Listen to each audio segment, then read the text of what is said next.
দেখেন, দেশি মুরগির দাম বেশি, এই জন্য অসাধু ব্যবসায়ীরা দেশি মুরগির মুখের মধ্যে জোর করে পাথর ঢুকিয়ে কিভাবে ওজন বৃদ্ধি করতেছে দেখেন। সমস্যা নাই তো, সমস্যা নাই তো, কিছু কিছু করবো না তো না। আপনি ফোনটা উঠাবেন কেন? কৌতূহল বশত ভিডিও করতে চাই দেশি মুরগির, কিন্তু কিছু বুঝে ওঠার আগেই খেপে গেল ব্যবসায়ী। পরে বুঝতে পারলাম এই দেশি মুরগিকে অধিক হারে চাউল খাইয়ে কিছু সমস্যা নাই তো, সমস্যা নাই তো, কিছু কিছু করবো না তো না। আপনি ফোনটা উঠাবেন কেন? দেখলেন তো কিভাবে অসাধু ব্যবসায়ীরা দেশি মুরগির পেটের মধ্যে জোর করে পাথর ঢুকিয়ে ওজন বৃদ্ধি করতেছে। দেখেন এটা কেমন ধরনের ব্যবসা, কিভাবে হালাল ব্যবসাকে হারাম বানাইতেছে। দেখেন এটা কি ব্যবসায়িক নাকি অন্য কিছু। দেখেন ভিডিওটা প্রচুর শেয়ার করবেন যেন এই লোকটাকে সবাই চিনে, এই লোকটার কাছ থেকে যেন কেউ মুরগি না কিনে।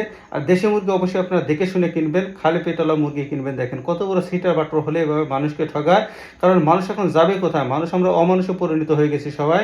মানুষকে কীভাবে ঠকাবো, মানুষের কাছ থেকে কীভাবে টাকাটা ছিনতাই করে নিবে, অন্যায়ভাবে নিবে, সেই সব চিন্তা ভাবনা এখন মানুষ। আসলে কেমন ধরনের ব্যবসায়ীরা, প্রত্যেকটা জায়গায় ব্যবসায়ীরা এরকম ধরনের কাজগুলো করতেছে। ফল ব্যবসায়ী ঠুঙ্গার ভিতরে সিমেন্ট লাগাইতেছে, ছাগল ব্যবসায়ী ছাগলকে পানি খাওয়ায়ে পেট বড় করতেছে, ওজন বৃদ্ধি বানাইতেছে। মুরগি ব্যবসায়ী সে মুরগিকে কি করতেছে?